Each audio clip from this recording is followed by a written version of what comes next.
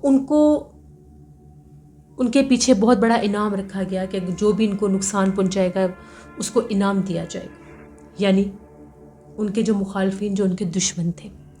تو ان کا پہاڑوں میں بسیرا تھا، وہ پہاڑوں میں رہتے تھے، علاقہ غیر میں رہتے تھے جہاں پر کوئی ان تک پہنچ نہیں سکتا تھا۔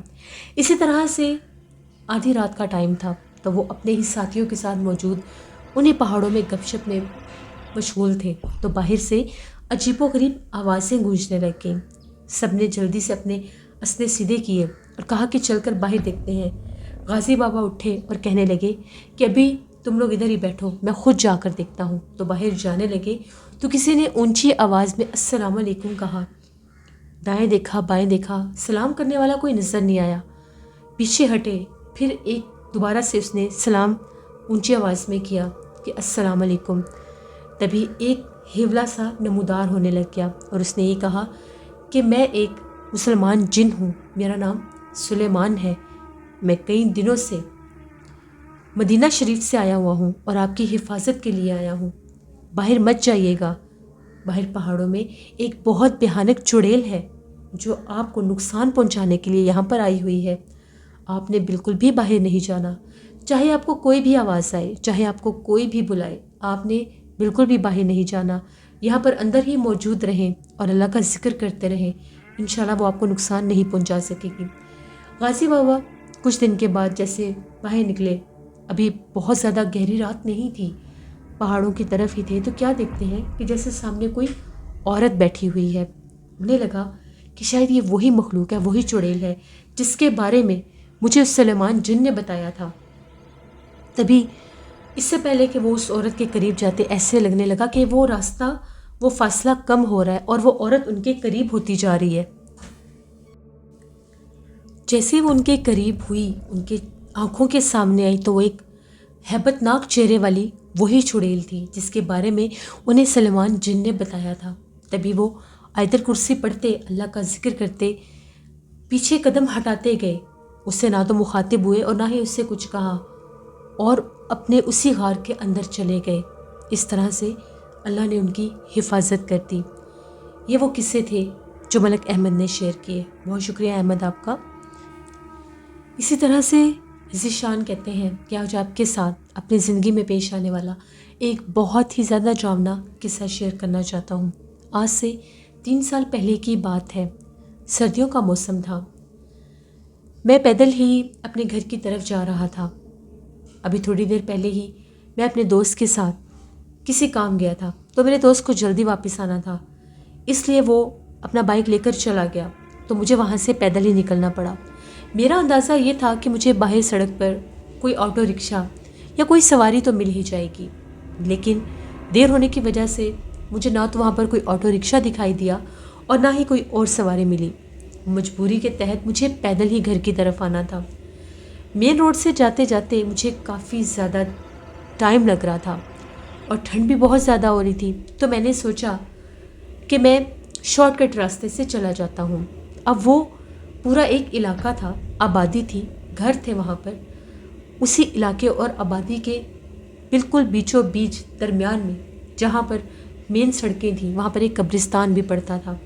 اس قبرستان کو کراس کر کے جیسے ہی میں نے جانا تھا تو میرے گھر کا علاقہ شروع ہو جانا تھا۔ اس قبرستان کے بارے میں بھی بہت سے قصے کہانیاں مشہور تھے کہ وہاں پر بھی اکثر عجیب و غریب مخلوقات کو دیکھا گیا ہے جو رات کے وقت اس قبرستان کے پاس دکھائی دیتی ہیں، نظر آتی ہیں، لیکن آج تک ایسا کبھی کوئی بھی حادثہ میرے ساتھ نہیں ہوا تھا۔ میں آرام سے چلتا چلتا اس قبرستان کے پاس سے گزرنے لگا، تو جیسے ہی میں اس قبرستان کے پاس سے ابھی گزر ہی رہا تھا، میں نے بھی اس کا دروازہ ہی کراس کیا تھا، تو مجھے ایسا لگنے لگا کہ جس طرح سے باقاعدہ کوئی میرے ساتھ ہے، یعنی نہ تو قدموں کی آہٹ تھی اور نہ ہی کوئی وجود تھا، لیکن ایک احساس تھا۔ مجھے ایسا لگا کہ جیسے میرے وجود کے ساتھ، میرے جسم کے ساتھ کوئی ٹکرایا ہے، جیسے کوئی آر پار ہو جاتا ہے۔ میں نے پیچھے پلٹ کر دیکھا تو کوئی بھی نہیں تھا، مجھے لگا میرا وہم ہے، ایک خوف طاری ہو گیا میرے اوپر۔ دوبارہ پیچھے دیکھا، کچھ جب دکھائی نہیں دیا تو پھر سیدھا چلنے لگ گیا۔ جس جگہ پر قبرستان کا کونا تھا، میری نظر پڑی تو کیا دیکھتا ہوں، وہ بہت لمبی تھی، اس کا قد بہت اونچا تھا، ایک عورت نما مخلوق کھڑی تھی، سیاہ لباس میں، بہت اونچے قد کی۔ اس کو دیکھ کر میں بہت زیادہ خوف زدہ ہو گیا، میں ڈر گیا، اتنی ہمت نہیں تھی کہ میں اس کو کراس کر سکتا۔ دیکھتے ہی دیکھتے وہ اور لمبی سے لمبی ہوتی جا رہی تھی، یہاں تک کہ قبرستان میں موجود درختوں سے بھی اونچی ہوتی جا رہی تھی۔ میں وہیں سے پیچھے ہٹتا گیا، ہٹتا ہٹتا میں نے قرآن پاک کی آیات پڑھنا شروع کر دی، آیت کرسی پڑھنا شروع کر دی اور اس قبرستان سے پیچھے بھاگ گیا۔ ابھی میں سڑک کے درمیان میں ہی تھا کہ مجھے باقاعدہ آگ کے شعلے دکھائی دیے جو آسمان کی طرف جا رہے تھے اور وہ مخلوق غائب ہو گئی۔ میں اس حد تک خوف زدہ ہوا کہ میرے میں ہمت ہی نہیں ہوئی کہ میں دوبارہ اس راستے سے گزر سکوں۔ جیسے کیسے کر کے میں پھر واپس اسی راستے پر آیا، وہاں پر پہنچا تو ایک موٹر سائیکل پر شخص جا رہا تھا۔ میں نے اس کو روکا کیونکہ میں سڑک پر بھاگتے ہوئے جا رہا تھا۔ وہ بھی رک گیا کہ پتہ نہیں اس آدمی کے ساتھ کیا ماجرا ہے۔ میں نے اسے ساری بات بتائی، اس سے مدد مانگی تو اس نے میری مدد کی اور مجھے یہ کہا کہ وہ مجھے اپنے بائک پر چھوڑ دے گا۔ جیسے ہم لوگوں کے علاقے میں وہ داخل ہوا، میں نے اسے ساری بات بتائی کہ ایسے ایسے راستے میں میرے ساتھ ہوا تھا۔ اس وقت میں اتنا خوف زدہ تھا کہ میں تمہیں کچھ بتا نہیں سکا۔ تو اس شخص کا یہ کہنا تھا کہ اس قبرستان کے بہت سے قصے ہم نے بھی سن رکھے ہیں، یہاں پر بہت بار بہت سے لوگوں کے ساتھ یہ حادثے ہوئے ہیں، کبھی کوئی بوڑھا شخص، کبھی کوئی بوڑھی عورت، کبھی کوئی عورت یا بچہ وہاں پر ہر رات دکھائی دیتے ہیں۔ وہ جنات ہیں، چڑیلے ہیں یا جو کچھ بھی ہیں، وہ وہاں پر اپنا ضرور ظاہر کرتے ہیں۔ اور کہا یہ جاتا ہے کہ قبرستان سے لے کر جہاں تک قبرستان کا حصہ پھیلا ہوا ہے وہ سڑک آج سے سطح ہے۔ یہ ایک سٹوری تھی جو ذیشان نے شیئر کی۔ بہت شکریہ ذیشان آپ کا۔ اس سے یہ تھی آج کی خوفناک کہانی ہے۔ میں امید کرتی ہوں آپ لوگوں کو بہت پسند آئی ہوں گی۔